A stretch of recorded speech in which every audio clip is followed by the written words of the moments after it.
Në kuadër të këtij angazhimi, sot jam para jush për të bërë publik një shqetësim serioz i cili lidhet me veprimtari të dyshuar, të koordinuar në hapësirën kibernetike.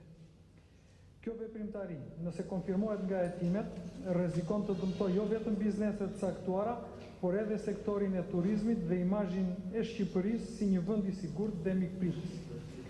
Gjatë ditëve të fundit, strukturat tona të luftës kundër krimeve kibernetike kanë evidentuar një aktivitet të dyshuar të koordinuar në platformat online, i cili konsiston në publikimin masiv të vlerësimeve, review dhe komenteve negative ndaj hoteleve, restoranteve dhe subjekteve të tjera që ushtrojnë aktivitet në sektorin e turizmit në Shqipëri. Nga veprimet e para verifikuese, administrimi i kallëzimeve dhe analizave të dhëna të siguruara deri në këtë fazë, rezultojnë indicie për ekzistencën e një rrjeti llogarish që kanë vepruar në mënyrë të sinkronizuar në platforma ndërkombëtare të vlerësimit të hoteleve,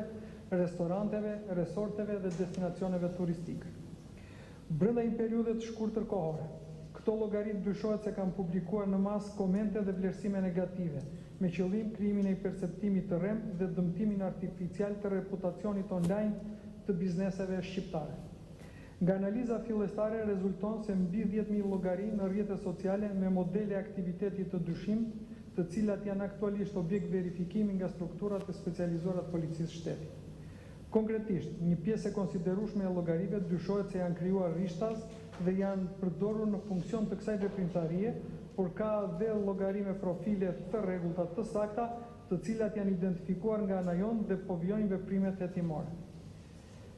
Janë evidentuar raste ku e njëjta llogari ka publikuar brenda një kohe shumë të shkurtër vlerësime negative për bizneset të ndryshme në qytete Tiranë, Durrës, Vlorë, Sarandë, Elbasan, Shkodër dhe Korçë.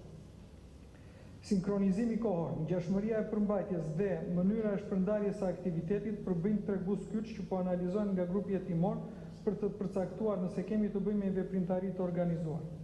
Një aktivitet i tillë, nëse provohet se është i qëllimshëm, nuk cënon vetëm interesat e bizneseve të prekura, por prek dhe konkurrencën e ndershme,